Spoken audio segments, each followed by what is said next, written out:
All right, greetings everybody, and welcome to week number 12. That is right, week number 12 of your 9443 class, which is your academic libraries class. As always, I'm your professor, Dr. Jace K. Austin, and what we are going to do this week is a quick state of the course update, and then I'm going to make you aware of something that I should have made you aware of earlier in October, but it actually slipped past me, so it may have slipped past you as well. But better late than never. This is an annual report, so just because I didn't make you aware of it the week that it was the week that it was released, does not mean that it is too late to tell you about it now, because there will not be an update to this until next year. So a few weeks late versus not at all. Yes, I think we are just going to go ahead and talk about what we are going to talk about. Now, with that said, I am having some issues with my recording software. It is doing something really strange that it doesn't normally do. So I apologize for that, and any awkwardness that happens in this video because of that, we're just going to have to work through it, okay? But let me pause it right now as we go into that state of the course update. All right, so the main thing that I want you all to be aware of is that we have well, that's not where I wanted to go.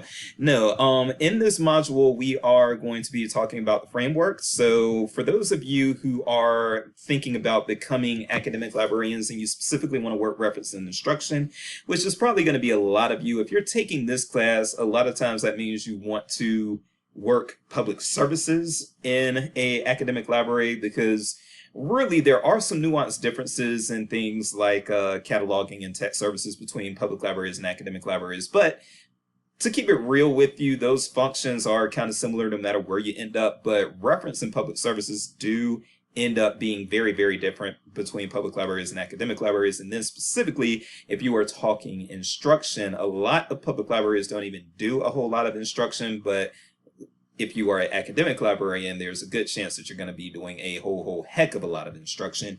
And if you are, then the framework is something that you are going to want to know about, okay? So the reason I'm saying all that is because, first of all, you have a you have a module about the framework here, so it's something that you're going to be aware of. So one thing that I want you all to do if you are applying for academic librarian jobs or you're an instruction librarian, one good idea that you may want to take from this is that you make sure that your employer knows that you are well versed in the framework, that you had a module on it, you know what it is, you know how to incorporate it into your work as an instruction librarian at an academic library, okay? And I would also say this is something that I have not done in this class this semester, but I'm going to do it here. I am going to direct your attention to one of the optional resources. Actually, if you are, this is not going to be all that useful to you unless you specifically, again, want to be an instruction librarian within academic libraries. If you're wanting to work behind the scenes tech services or cataloging or something like that, if you want to be an archives processor but don't want to actually do reference within archives, then this isn't something that is going to be necessarily relevant to you. However, if you are doing instruction, yes, you're not going to be able to participate at this point. The actual participation was years and years ago, actually, 2021. As you can see, this guy with 2021, there are no active participants at this point, but you had quite a few active participants within from 2016 to 2018-ish. But just because you can't actively participate now, that does not mean that you cannot go into these and actually go in and learn about the actual lesson, okay? So this can be, again, this can be very helpful as far as kind of actually learning about the framework, learning the details and nuances of it, etc., etc. So this is a resource that I would point you to if you have the time, and again, if you want to be an instruction librarian. However, if you are doing other types of librarianship within academic libraries, and the framework really isn't that important to you, okay? So I just wanted to make you all aware of that, and that's pretty much it. Everything else with the state of the course update just pretty much holds true from last time around, so I'm not going to rehash what I said last week. With that said, let's go ahead and look at something, and I'm going to put a link to this in the announcement, but this is something I should have made you all aware of a few weeks ago, but again, better late than never, and I'm going to put the link in because I'm just going to pull out some highlights of this report, but I'm going to put a link to the report into this announcement. So that way, yes, after you watch this video, if you want to really dive into the report, then you will have that ability. All right, let's go ahead and get into it. Pause.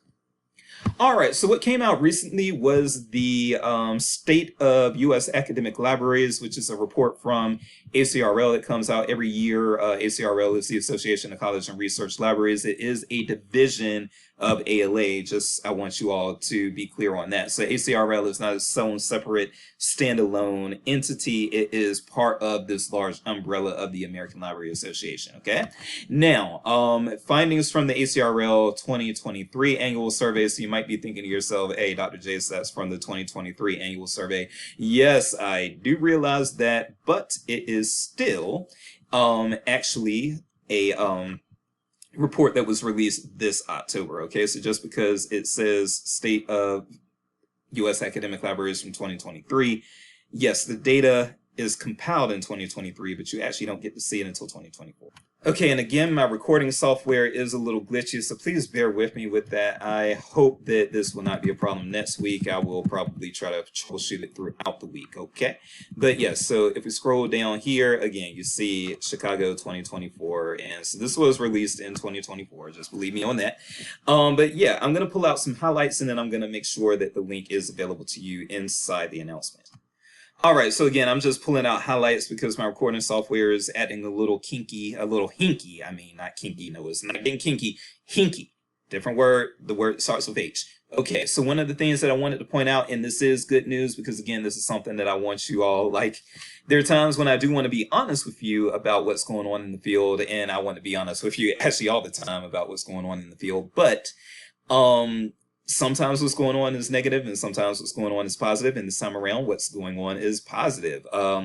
What you are going to see, and this is good news, is that overall total academic library expenditures are showing signs of recovering from pandemic lows. And yes, we felt some lows during the height of the pandemic. Now, I'm not going to actually, it's controversial to say that the pandemic is over, so I'm not going to say that, but I do feel that we've moved on from the height of the COVID pandemic. And so now that we have moved on from the peak of the COVID pandemic, we are again starting to see some slow but signs of recovery for actual expenditures. Okay, so that is good news. We've got a ways to go before we get back to what I would say is now we had a peak that within this graph of 2015, but trying to get back to those 2019 levels is probably where you're going to see people. Okay.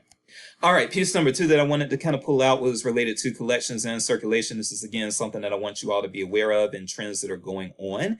Digital materials, I'm just going to read it verbatim. Digital materials have become an increasingly important part of library resources as of 2023. They comprise 47% of reported library collection holdings. Doctoral institutions are the only type where more than half of the holdings are physical materials, and that is likely due to large, long-standing research collections. So at places like UMKC, at places like a lot of community colleges and that sort of thing, if you're not going into the upper echelon of these universities, and you're going to see that half or less than half of their collections tend to be physical collections at this point. So we are going more and more digital, and you can see that right here. All institutions, you've got just barely more than half is physical holdings, and again, that's due to doctoral universities kind of skewing things, but you'll see that the digital collection at master's universities, four-year universities, and then associates or community college universities, the digital collections are taking over, and other can be like University of Phoenix and these sorts of like for-profit colleges, among other things. Okay. All right. What other highlights?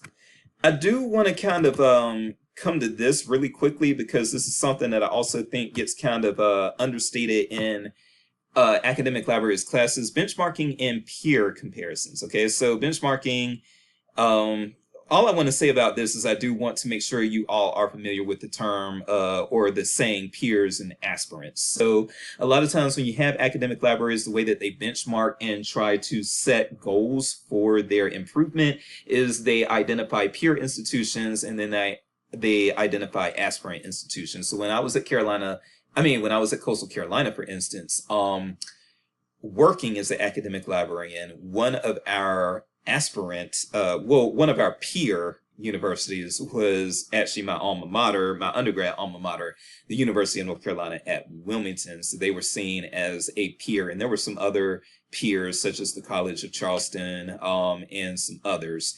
But then you go into the aspirants, and they should be realistic. They should be realistic aspirant organizations, okay? So a Coastal Carolina shouldn't have a Yale for an aspirant. They really shouldn't even have a Clemson or a University of South Carolina, Columbia as an aspirant. But one thing that places that they could have for aspirants could include places like East Carolina and James Madison and those sorts of universities. Okay, so I hope that makes sense. And if you want to do a little digging on those, because I know that's kind of regional. So if you grew up in Missouri, for instance, you might not be all that familiar with UNC Wilmington and James Madison and Coastal Carolina, because those are in the Virginia and Carolinas area, the Mid-Atlantic. All right. But yes, if you are, you need to be aware of who your peer and aspirant institutions are when you are an academic librarian. And if you do not have any, if that never gets talked about, then that might be something that you want to ask in a staff and faculty meeting at your institution. Okay, let's see what else we might be able to find as far as highlights. Another thing that's going to be good to know is related to expenses. And so you can get expense breakdowns here, which those again are also very good to have, so that you know how these different academic libraries are spending their money, spending their funds. And what you're going to see here is that for salaries and wages actually eats up a lot. Your salary and wages for academic librarians at community colleges and two-year colleges, that's going to eat up like 44%. It's going to be very high. But then as you go into other library types, so here's the thing with this.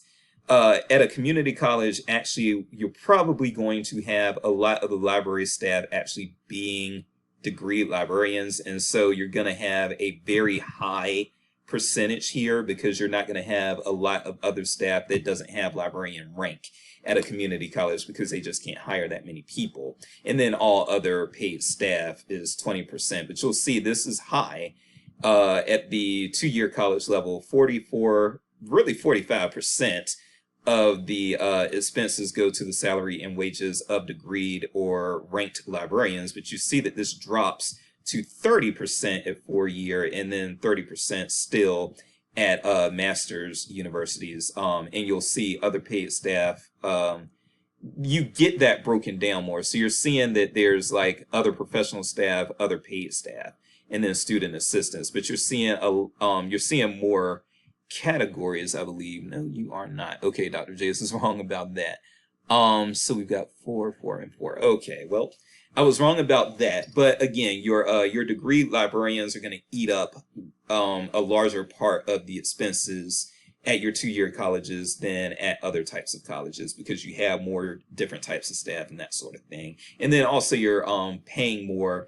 So 4-year colleges and on, they get a lot more allocated to them for materials and for programming and other things and operations too. Whereas a lot of times your community colleges tend to operate in a rather bare bones fashion.